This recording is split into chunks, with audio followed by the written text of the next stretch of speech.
మీ business ఏదైనా మీ ఊర్లో promotion చేయాలంటే అది సుమన్ టీవీతోనే సాధ్యం. ఇప్పుడే సంప్రదించండి.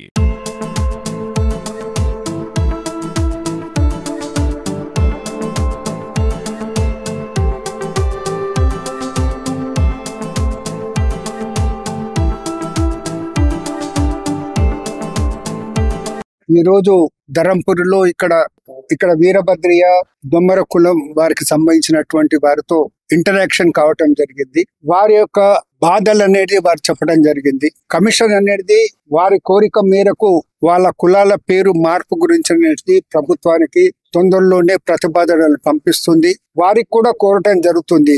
తమ జీవన విధానంలో ఒక చైతన్యం నింపుకోవాల్సినటువంటి అవసరం ఉంది. ఇక్కడ బీసీ వెల్ఫేర్ ఆఫీసర్ గారు కూడా చెప్పడం జరిగింది. ప్రభుత్వ హాస్టల్స్ ఏవైతున్నదో అక్కడ వేకెన్సీస్ ఉన్నాయి. ఆ వేకెన్సీస్ లో ఎటువంటి ఎంట్రన్స్ ఎగ్జామ్ లేకుండా వాళ్ళకు అకామిడేషన్ కూడా, పిల్లలకు అకామిడేషన్ ఉండటానికి, తర్వాత భోజన సౌకర్యాలు కూడా కల్పిస్తామన్న మాట చెప్పడం జరిగింది. ఈ కాజును అనేది ఇంకా ముందుకు తీసుకెళ్తానికి తర్వాత 42% రిజర్వేషన్ వచ్చింది. ఆ 42% రిజర్వేషన్ లో అట్టడుగున ఉన్నటువంటి ఇటువంటి కులాల వారికి ప్రాధాన్యత లభించే విధంగా బీసీ కమిషన్ కృషి చేస్తుంది. Thank you.